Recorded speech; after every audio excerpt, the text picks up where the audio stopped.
जय जय श्री राधे श्याम। श्रीमद् भागवत कथा 9वां अध्याय। युधिष्ठिर आदि जी का भीष्म जी के पास जाना और भगवान श्री कृष्ण जी की स्तुति करते हुए भीष्म जी का प्राण त्याग। सूत जी कहते हैं, इस प्रकार राजा युधिष्ठिर प्राण दोह से भयभीत हो गए। फिर सब धर्मों का ज्ञान प्राप्त करने की इच्छा से उन्होंने कुरुक्षेत्र की यात्रा की, जहाँ श्री भीष्म पितामह शैया पर पड़े हुए थे। शौनक आदि ऋषियों उस समय उन सब भाइयों ने स्वर्ण जटित रथों पर जिनमें अच्छे अच्छे घोड़े जुते हुए थे, सवार होकर अपने भाई युधिष्ठिर का अनुगमन किया। उनके साथ साथ व्यास, धौम्य आदि ब्राह्मण भी थे। शौनक जी अर्जुन के साथ भगवान श्री कृष्ण जी भी रथ पर चढ़कर चले। उस समय उन सब भाइयों के साथ महाराज युधिष्ठिर जी की ऐसी शोभा हुई मानो यक्षों से घिरे हुए स्वयं कुबेर ही जा रहे हो। अपने अनुचरों और भगवान श्री कृष्ण के साथ वहां जाकर पांडवों ने देखा कि भीष्म पितामह स्वर्ग से गिरे हुए देवता के समान पृथ्वी पर पड़े हुए हैं। उन लोगों ने उन्हें प्रणाम किया। शौनक जी उस समय भरतवंशियों के गौरव स्वरूप श्री भीष्म पितामह जी को देखने के लिए सभी ब्रह्मर्षि, देवर्षि और राजर्षि वहां आए। पर्वत, नारद, धौम्य, भगवान व्यास, बृहस्पति, भारद्वाज शिष्यों के साथ परशुराम जी, वशिष्ठ, इंद्र, प्रमद, त्रित, गृत्शब्द, आसित, कक्षीवान, गौतम, अत्रि, विश्वामित्र जी, सुदर्शन तथा और भी सुखदेव आदि शुद्ध हृदय महात्मागण एवं शिष्यों के साथ कश्यप, अंगिरा पुत्र, बृहस्पति आदि मुनिगण भी वहाँ पधारे। भीष्म पितामह धर्म को और देख काल के विभाग को कहा, किस समय क्या करना चाहिए इस बात को जानते थे। उन्होंने उन बड़भागी ऋषियों को सम्मिलित हुआ देखकर उनका यथा योग्य सत्कार किया। वे भगवान श्री कृष्ण जी का प्रभाव भी जानते थे, अतः उन्होंने अपनी लीला से मनुष्य का वेश धारण करके वहाँ बैठे हुए तथा जगदीश्वर के रूप में हृदय में विराजमान भगवान श्री कृष्ण जी की बाहर तथा भीतरी दोनों जगह पूजा की। पांडव बड़े विनय और प्रेम के साथ भीष्म पितामह जी को आंखें प्रेम से विनय और प्रेम के साथ भीष्म पितामह जी के पास बैठ गए। उन्होंने देखा भीष्म पितामह की आंखों में प्रेम के आंसुओं से भर आई है। उन्होंने उनसे कहा, धर्मपुत्रों, हाय हाय, मेरा बड़े कष्ट और अनन्याय की बात है कि तुम लोगों को ब्राह्मण धर्म और भगवान के आश्रित रहने पर भी इतने कष्ट के साथ जीना पड़ा, जिसके तुम कदापि योग्य नहीं थे। अतिरथी पांडव की मृत्यु के समय तुम्हारी अवस्था बहुत छोटी थी। उन दिनों तुम लोगों के लिए कुंती रानी को और साथ साथ तुम्हें भी बार बार बहुत से कष्ट झेलने पड़े। जिस प्रकार बादल वायु के वश में रहते हैं, वैसे ही लोकपालों के सहित सारा संसार काल भगवान के अधीन है। मैं समझता हूँ कि तुम लोगों के जीवन में ये जो अप्रिय घटना घटित हुई है वह सब उन्हीं की लीला है। नहीं तो जहाँ साक्षात धर्मपुत्र राजा युधिष्ठिर जी हो, गदाधारी भीमसेन और धनुर्धारी अर्जुन रक्षा का काम कर रहे हो, गांडीव धनुष हो और स्वयं श्री कृष्ण सहृद हो, भला वहाँ भी विपत्ति की संभावना है। ये काल रूप श्री कृष्ण कब क्या करना चाहते हैं, इस बात को कभी कोई नहीं जानता। इस बड़े बड़े ज्ञानी भी इसे जानने की इच्छा करके मोहित हो जाते हैं। युधिष्ठिर, संसार की ये सब घटनाएं ईश्वर इच्छा के अधीन है। उसी का अनुसरण करके तुम इस अनाथ प्रजा का पालन करो, क्योंकि अब तुम ही इसके स्वामी और इसे पालन करने में समर्थ हो। ये श्री कृष्ण साक्षात भगवान है। ये सबके आदि कारण और परम पुरुष नारायण है। अपनी माया से लोगों को मोहित करते हुए ये यदुवंशियों में छिपकर लीला कर रहे हैं। इनका प्रभाव अत्यंत गूढ़ एवं रहस्यमयी है। युधिष्ठिर, उसे भगवान शंकर, देवर्षि नारद और स्वयं भगवान कपिल ही जानते हैं, जिन्हें तुम अपना मेरा भाई, प्रिय मित्र और सबसे बड़ा हितु मानते हो, तथा जिन्हें तुमने प्रेमवश अपना मंत्री, दूत और सारथी तक बनाने में संकोच नहीं किया, वह स्वयं परमात्मा है। इन सर्वात्मा समदर्शी, आदित्य, अहंकार रहित और निष्पाप परमात्मा में उन ऊंचे नीचे कार्यों के कारण कभी किसी प्रकार की विषमता नहीं होती। युधिष्ठिर, इस प्रकार सर्वत्र सम होने पर भी देखो तो सही, वह अपने अनन्य प्रेमी भक्तों पर कितनी कृपा करते हैं। यही कारण है कि ऐसे समय में, जबकि मैं अपने प्राणों का त्याग करने जा रहा हूँ, इन भगवान श्री कृष्ण ने मुझे साक्षात दर्शन दिया है। भगवत परायण योगी पुरुष भक्ति भाव से इनमें अपना मन लगाकर और वाणी से इनके नाम का कीर्तन करते हुए शरीर का त्याग करते हैं और कामनाओं से तथा कर्म के बंधन से छूट जाते हैं।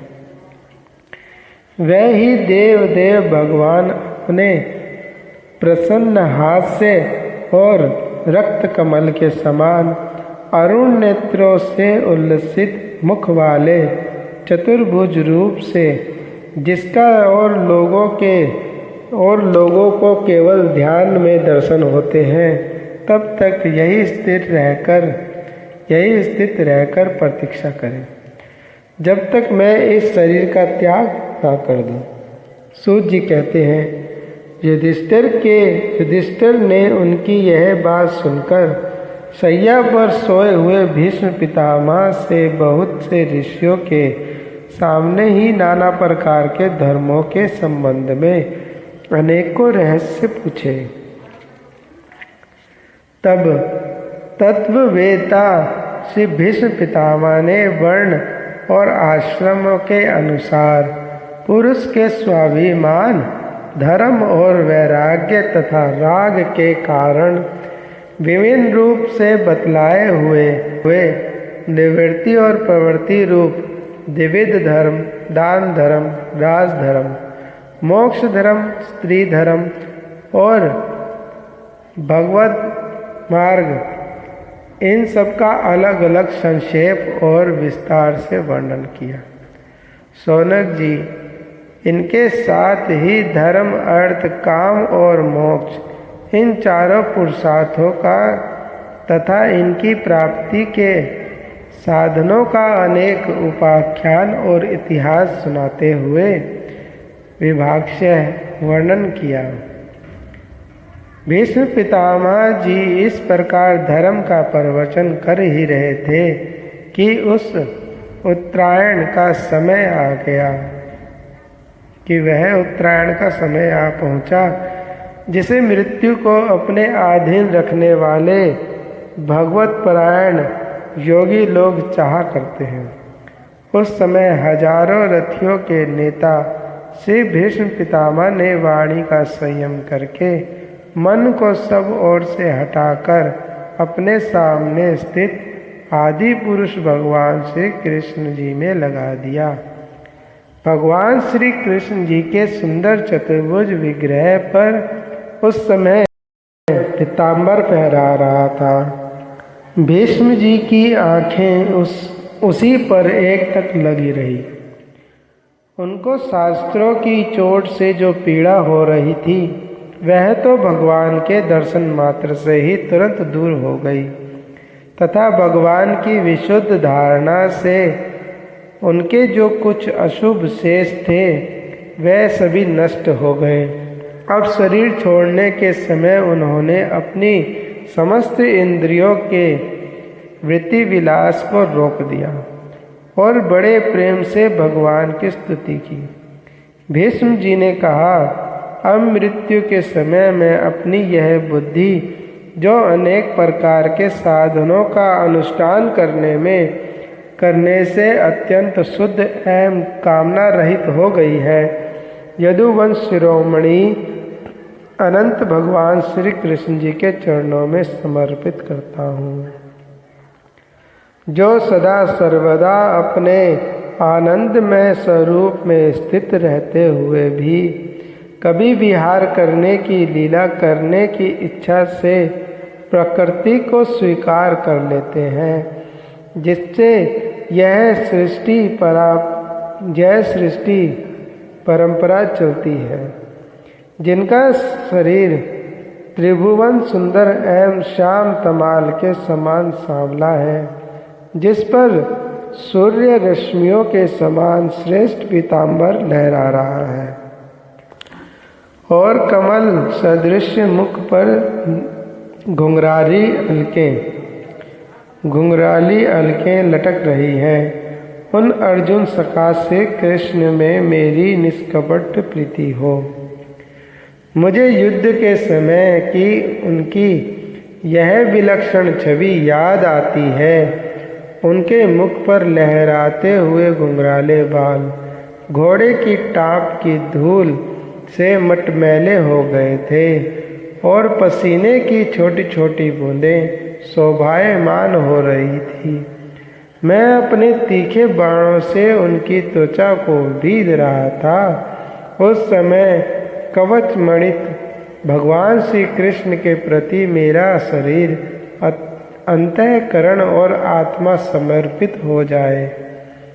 अपने मित्र अर्जुन की बात सुनकर जो तुरंत ही पांडव सेना और कौरव सेना के बीच में अपना रथ ले आए और वहां स्थित होकर उन्होंने अपनी दृष्टि से ही शत्रु पक्ष के सैनिकों की आयु छीन ली, उन पार्थ सखा भगवान श्री कृष्ण में मेरी परम प्रीति हो। अर्जुन ने जब दूर से कौरवों की सेना के मुखिया हम लोगों को देखा, तब पाप समझकर वह अपने स्वजनों के वध से विमुख हो गए। उस समय उन्होंने गीता के रूप में आत्मविद्या का उपदेश करके उनके सामयिक अज्ञान का नाश कर दिया। उन परम पुरुष भगवान श्री कृष्ण के चरणों में मेरी प्रीति बनी रहे। मैंने प्रतिज्ञा कर ली थी कि मैं श्री कृष्ण जी को शस्त्र ग्रहण करवा कर छोड़ूंगा। उसे सत्य एवं ऊंची करने के लिए उन्होंने अपनी शस्त्र ग्रहण न करने की प्रतिज्ञा तोड़ दी। उस समय वे रथ से नीचे कूद पड़े और सिंह जैसे हाथी को मारने के लिए उस पर टूट पड़ता है, वैसे ही रथ का पहिया लेकर मुझ पर झपट पड़े। उस समय वे इतने वेग से दौड़े कि उनके कंधे का दुपट्टा गिर गया और पृथ्वी कांपने लगी। मुझ आताताई ने तीखे बाण मार मारकर उनके शरीर का कवच तोड़ डाला था, जिससे सारा शरीर लहूलुहान हो रहा था। अर्जुन के रोकने पर भी वह बलपूर्वक मुझे मारने के लिए मेरी ओर दौड़े आ रहे थे। वह ही भगवान श्री कृष्ण जो ऐसा करते हुए भी मेरे प्रति अनुग्रह और भक्त वत्सलता से परिपूर्ण थे, मेरी एकमात्र गति हो, आश्रय हो। अर्जुन के रथ की रक्षा में सावधान जिन श्री कृष्ण जी के बाणों श्री कृष्ण जी के बाएं हाथ में घोड़े की रास थी और दाहिने हाथ में चाबुक, इन दोनों की शोभा से उस समय जिनकी अपूर्व छवि बन गई थी, तथा महाभारत युद्ध में मरने वाले वीर जिनकी इस छवि का दर्शन करते रहने के कारण सारूप्य मोक्ष को प्राप्त हो गए, उन्हीं पार्थसारथी भगवान श्री कृष्ण में मुझ मरणासन की परम प्रीति हो। जिनकी लटकी सुंदर चाल, हाव भाव युक्त चेष्टाएं, मधुर मुस्कान और प्रेम भरी चितवन से अत्यंत सम्मानित गोपियां रासलीला में उनके अंतर्धान हो जाने पर प्रेमोन्माद से मतवाली होकर जिनकी लीलाओं का अनुसरण करके तन्मय हो गई थी,